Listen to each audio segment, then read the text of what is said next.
Okay, this actually is incredibly weird. I have never vlogged before, but I said in my community tab, I'm going on a trip to America, and I asked if I should vlog it, and I got 11,000 votes, and well, like 90% of people said yes. So I have no choice really. It's actually the day before right now, but we're going to the airport, a hotel near the airport, so we don't have to get up at like 2 AM. And I am still packing and still on Discord. So yeah, I'm gonna go finish packing, and I will probably see you again on the train.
one calls it that, is just more really locking into someone. You know, if you really want someone to hear something and you really need that person to hear it, you really want to get down inside of them. So I think that's where it comes from. It's just, right here first, ladies and gentlemen. You know, just like really, if you lock in on someone and you really need someone to fucking hear this, whatever it is, I'm not gonna let go until you fucking heard it. Not literally, but you know what I'm saying? Like figuratively speaking, you just really get, I call it like meat hooks. Personally, how long for that?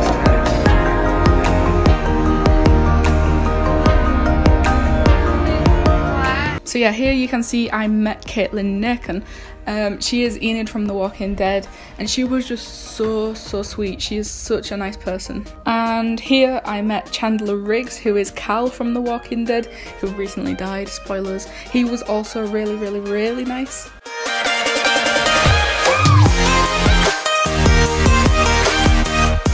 So meeting Norman Reedus, or Daryl from The Walking Dead, was one of the best experiences of my life. He was the 4th celebrity I had met that weekend, or even in my entire life. He is so sweet and so kind and very genuine. He is such a nice man. Basically, I walked up to him at his table with my photo for him to sign, and he reached out for a hug, and since I'm like really short, I had to reach up, but we hugged, and he was like, "Hi, how are you?" And I was like speechless and shaking and very ready to cry at that point, but I would just replied with "good, thank you," and Norman was like, "Oh, you're from the UK?" And I said, "Yeah, I came all this way just for this moment right here." And Norman was like, "Oh, that's so cool." You know, I was just there filming Ride. He has his own TV show called Ride, and I was like, "Oh, awesome." And he said, "Yeah, I was there with Andy Lincoln." And Andy is Rick from The Walking Dead, and then Norman proceeded to tell me what filming Ride in the UK with Andrew was like. And usually when I talk to people, it's hard for me to look into their eyes, so I just don't. But with Norman, I didn't take my eyes off him. Our eyes were like just fully locked eye contact mode for the entire conversation, and it was everything. To be looking at Daryl, or Norman, face to face, eyes to eyes, rather than the TV screen was absolutely insane. He looked at me and then looked at my photo. I chose one with him and Jeffrey Dean Morgan, and he was like, "Oh, you had to get Jeffrey." And so then I was very ready to cry, and he just looked at me and reached out for another hug, and he said, "Come here, sweetheart." And that was just such an insane yet incredible experience, and I still can't believe it happened, but yeah, that was that. He was like, "Thank you so much," and we said goodbye and then left to let the next people meet him. As for Jeffrey Dean Morgan, or Negan from The Walking Dead, I waited a total of 6 hours to meet him, and I got to the very front of his line, so I was like, "Oh my god, this is it." But he was late for his photo ops, so he had to leave, which was devastating. So I didn't get to meet him like properly, which I was so sad about, but you know, it happens. But I did have a photo op with him, which was the best thing that has ever happened to me, like legit. So with photo ops, you can't talk to them properly, you can with autographs. You have like 30 seconds max with them. So I walked into the photo room waiting for the people to finish their photo, and then before I was even prepared, I realised that it was my turn, and oh my god, I couldn't believe that Jeffrey, or Negan, was standing right there and holding his arms out. I literally like ran up to him and he was just like, "Hi," and I didn't even know what to say. I think I tried to say hello, but it just didn't come out. But anyway, he grabbed me and okay, I'm gonna show you the picture. I hate how I look in it, but I'm gonna show it because, like I said, it's the best thing that has ever happened to me. Anyway, he just grabs me and wraps his arms around me, and I just have no idea what was going on because this all happened within seconds. And because he grabbed me, I just happened to have the most massive natural smile on my face, and then the flash happened of the camera and the cameraman shouted "next." So at this point, Jeffrey is supposed to let go of me and let the next person go, but he didn't let go. He just squeezed me so hard, and it was the best hug, I swear to God. He just kept squeezing for like 10 seconds, and you could see his managers were like, "Oh God, not again." But yeah, he finished squeezing and he finally let me breathe, and he just looks down at me because he's legit a foot taller than me, and he stares at me and just goes, thank you so much for coming, sweetie," and smiled and let me go. That all happened very quickly, so we technically didn't meet, but oh my God, I remember those 30 seconds so well. Anyway, I walk out of the photo op room to go collect my photo, and I remember picking it up and then it hit me what had just happened. Jeffrey Dean Morgan Negan grabbed me, squeezed me, stared at me and called me sweetie. So at that point I am shaking so much, but like, no, good. And I'm crying so much, but good again. And I knew my mum was waiting to find me, so I was like, oh god, don't let her see me, I'm like a mess. So then these other girls who I spoke to while waiting in line were also crying and were like, oh my god, look at my photo. So then I eventually stopped the crying thing, went and found my mum, and even now, like 1 to 2 weeks later, I still think about those 30 seconds so much. But yeah, that's about it for Jeffrey. And that would be the end of my first vlog, guys. I didn't record a lot since I wanted to experience my first ever time in America and meeting celebrities to be through my eyes and not just watching it all through my screen. But I want to thank you guys who watch my videos so much, because if you didn't watch my videos, I would have never gone to America. I would have never met those celebrities who mean so much to me, and legit, I was the first person in my family to go to America, and they all think it's insane how I managed to do this on my own and at the age of 16, and it's still so insane and unreal to me too. I could honestly never repay you just for watching what I make, but thank you so much again. With that being said, I should mention that I am like 99% sure that I'm going to Atlanta in October for another walk at Stalker convention, and hopefully this time I get to meet Jeffrey. If you guys enjoyed this vlog, I'll vlog that one too. Thank you guys so much for watching, and I'll see you in the next one.